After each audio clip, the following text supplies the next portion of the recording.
I see my name in shining lights, yeah, a different city every night. Oh, I swear the world better prepare for when I'm a billionaire.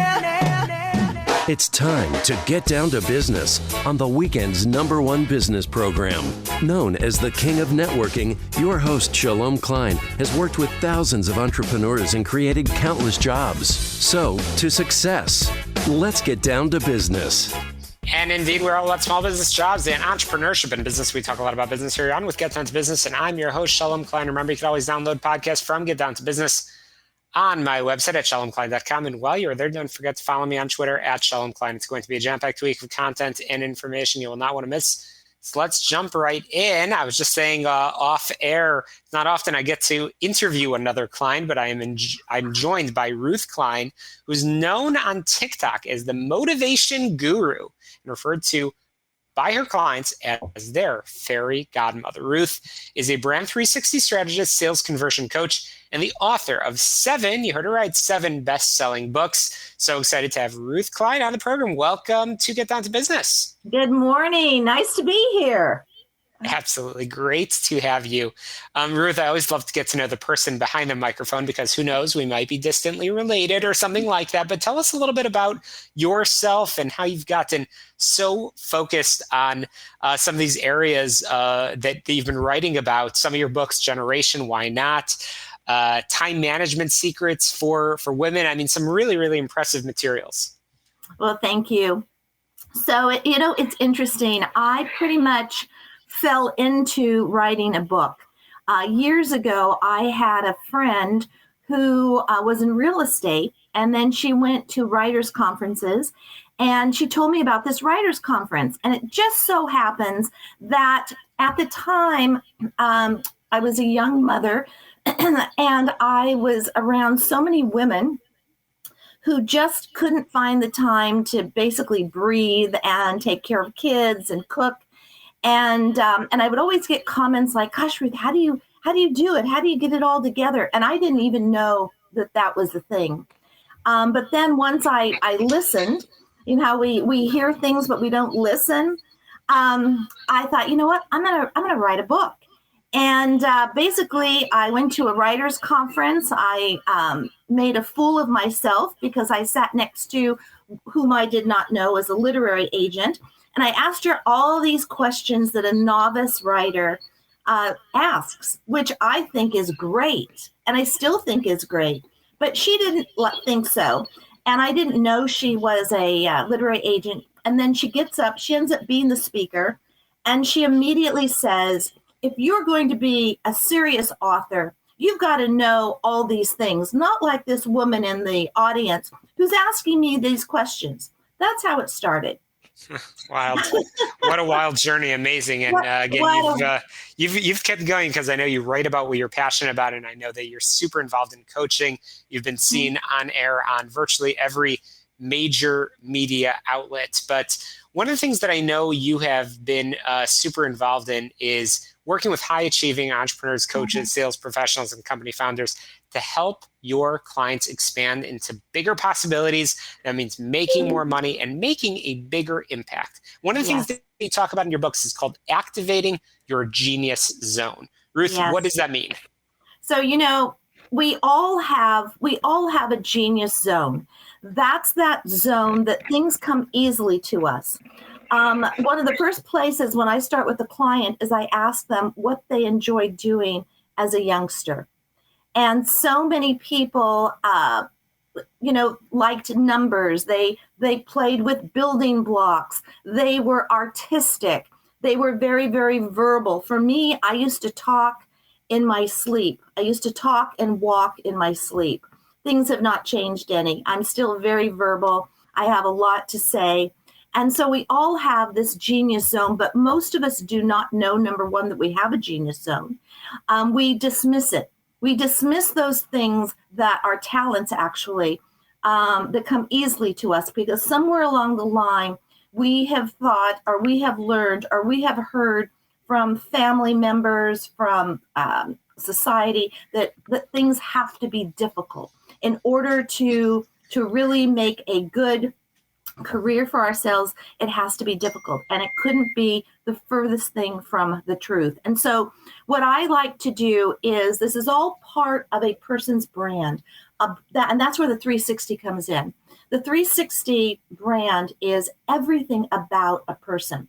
It's their talents, it's their hobbies, it's what they're interested in, it's their opinions, it's how they see the world, it's how they show up, it's their customer service, it's their customer onboarding. It's how they deal with their staff, if they have a staff.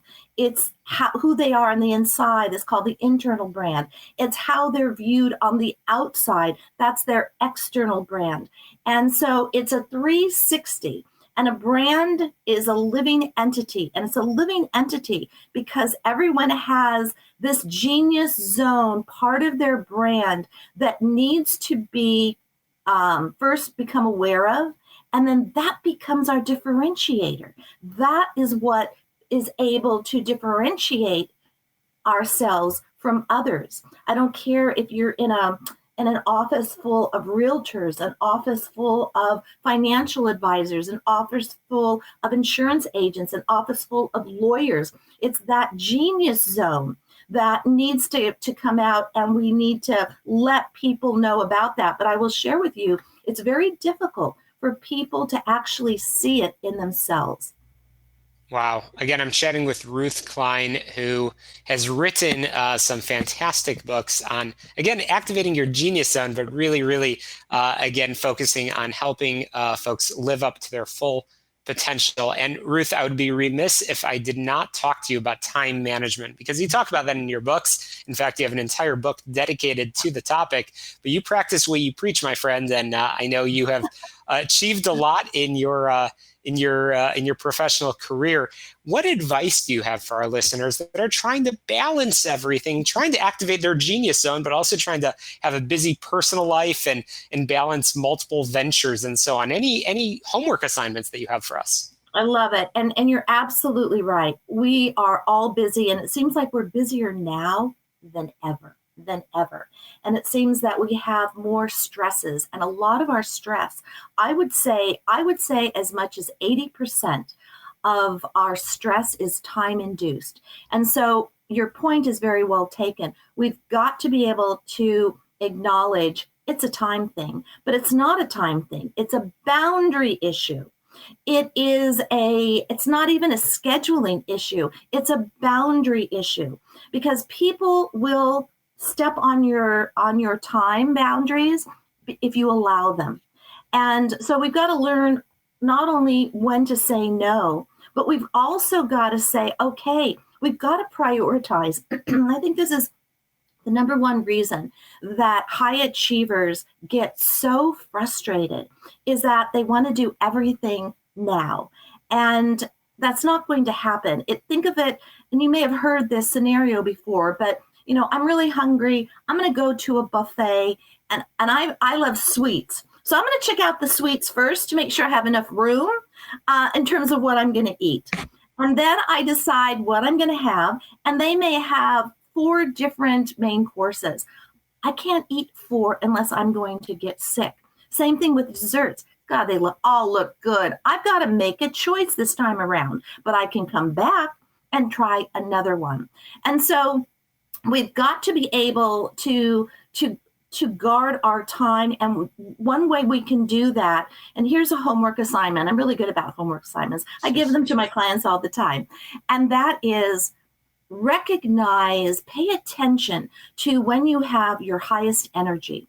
Because what you want to do, you want to be able to work with your time cycles. You want to be able to work with your, if you're high energy in the morning, that is not the time to have a meeting. If you're listening here and you're in charge of meetings, do not have a meeting first thing in the morning. That will stop the flow and the energy of the people present unless their high energy is afternoon. Then it doesn't matter. But most people's high energy is in the mornings. So you want to make sure that they're focused on that. And if you have to have a meeting, then have a meeting standing up for 20 minutes. If you can have a TED Talk and be blown away in 20 minutes, actually 18 minutes or less, you can have a meeting, focus on what's necessary, and keep everyone standing. Well, those are some great homework assignments indeed. And Ruth, I love the analogy about the desserts because that's so true. We have to make choices. Ruth, speaking of choices, I know our listeners have the option of getting in touch with you in so many different ways and picking up one of your many, many books. How can we do that? They can go to Amazon. All the books are on there. Generation Why Not, Time Management Secrets for Working Women, De-Stress Diva's Guide to Life. Some of them are completely sold out.